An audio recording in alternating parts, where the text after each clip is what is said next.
Bonjour à tous, je fais une brève petite vidéo sur la situation au jardin au 13 janvier. On est au milieu de l'hiver. Pour le moment, on a évité les grands froids grâce au vent en partie. Par exemple, cette nuit, il a gelé pratiquement sur toute la France de l'Est et pas sur Nîmes à cause d'un très fort Mistral. Alors, on va s'attarder un petit peu sur les agrumes.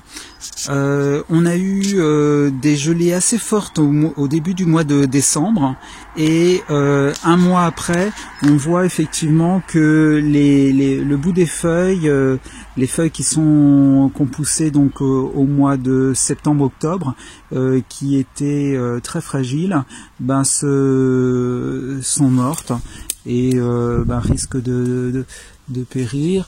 Bon, s'il fait pas beaucoup plus froid dans l'hiver, les dégâts devraient être assez réduits là pour cette orangée. Le mandarinier qui est tout contre le mur du Mazet, lui n'a pas du tout souffert. On voit simplement, c'est vrai que par rapport à toutes les fleurs qu'il y avait il y a quelques mois, beaucoup sont mortes. Mais j'ai envie de dire, je m'attendais pas à grand chose de spécial de ces fleurs apparues donc au mois de septembre-octobre. Voilà. On a de belles mandarines qui vont être mûres, qui peuvent déjà être mangées, mais je pense que si j'attends encore un petit peu, elles seront bien plus sucrées. Alors le chérimoya qui est lui aussi au bord, tout contre le mur du Mazet, a conservé encore ses feuilles. Il a un petit peu souffert quand même, mais pour l'instant rien de très grave. On va voir les autres chérimoya au pied de l'avocatier sont aussi en très bon état pour le moment. Et puisqu'on parle de l'avocatier, les boutons floraux sont parfois il y a des éclosions. Là, comme il a fait un petit peu plus froid, ça a un petit peu calmé les ardeurs. C'est pas plus mal parce que il était vraiment trop en avance. Voilà, il est magnifique. Il y a encore 3 avocats accrochés. Alors un truc un peu spécial, c'est que le bas de mes avocats moisit. Alors je sais pas si vous avez déjà rencontré ça et quelle peut être la cause. Voilà. On voit que les autres pourraient avoir le même problème. Sinon on va changer d'arbre. Donc avec le Casimiroa edulis, Sapote Blanco qui est ici. Avec, je ne sais pas si on les aperçoit, voilà, au centre de l'écran, un bouquet floral qui est encore là, qui fait du stand-by. Il y en a un autre là-bas. Donc globalement, le Casimiroa s'est bien comporté. On voit cependant tout là-haut quelques feuilles qui ont cramé avec les gelées du mois de décembre. Mais globalement, l'arbre est splendide. Vraiment très satisfaisant. Espérons que l'hiver ne soit pas... Alors un autre Casimiroa edulis, qui n'est pas du tout abrité du vent, et qui souffre le martyre lorsqu'il y a du vent. Mais malgré tout, ça va, il est en forme. Voilà.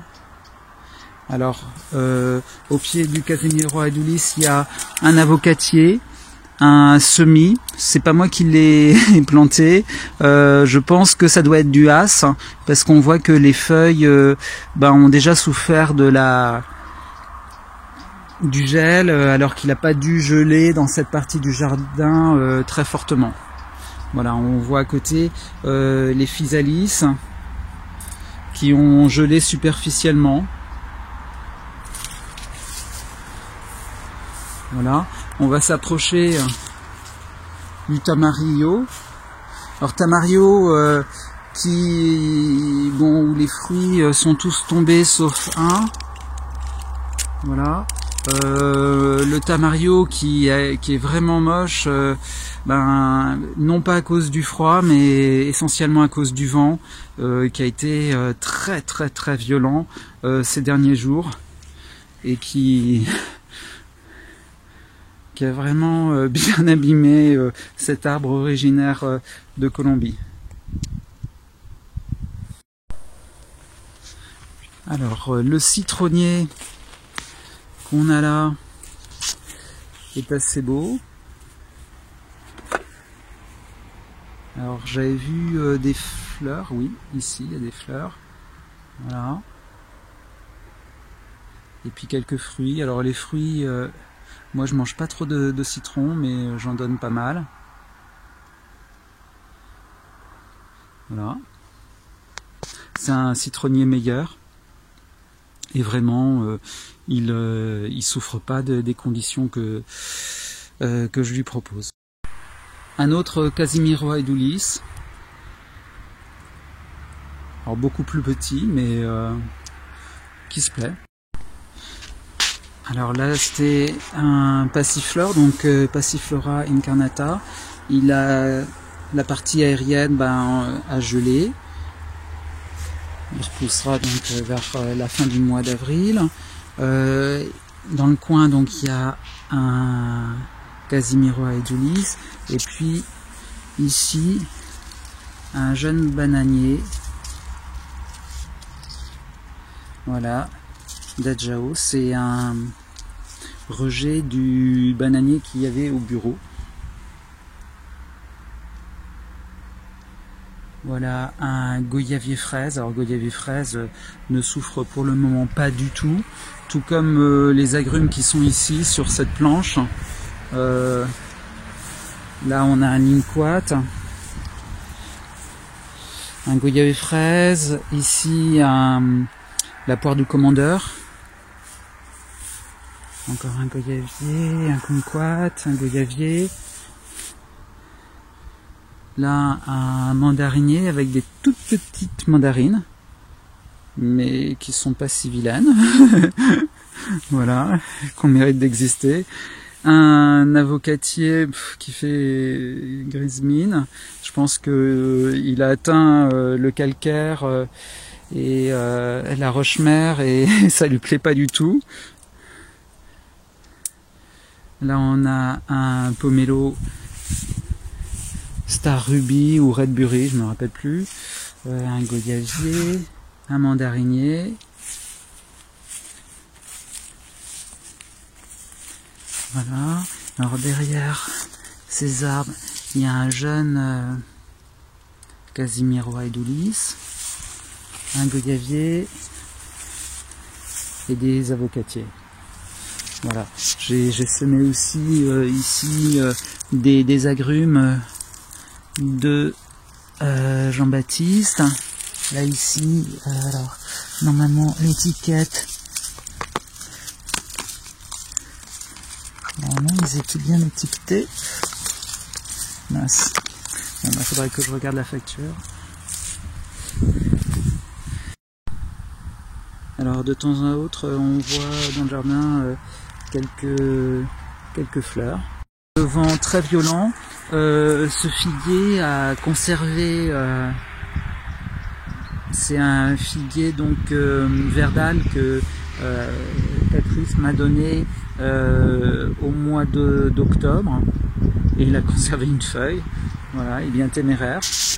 J'avais goûté la dernière figue au milieu du mois de décembre. Alors, autre singularité, cette prune qui, ben, on est le 13 janvier, car rien à faire ici, c'est assez drôle. Je profite de la petite balade pour vous montrer le mur que je suis en train de monter et qui explique pourquoi ben, j'ai pas beaucoup de temps à consacrer au blog ces derniers temps. Donc c'est un mur de pierre sèche donc qui me permet de délimiter cette planche de culture. Je vais mettre des arbres devant, surtout des agrumes. Le souci que j'ai, c'est que devant ce mur, il y a très peu de terre, puisque il y a à certains endroits, il n'y a même pas 20 cm de terre avant d'arriver sur le socle calcaire.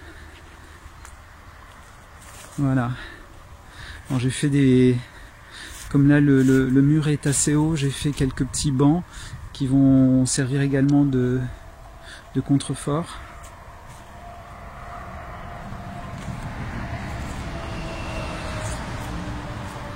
Voilà. Donc là, il faudra que je le finalise. Et puis, là, je m'attaque à cette partie qui avait été complètement défoncée par les sangliers en partie. Voilà.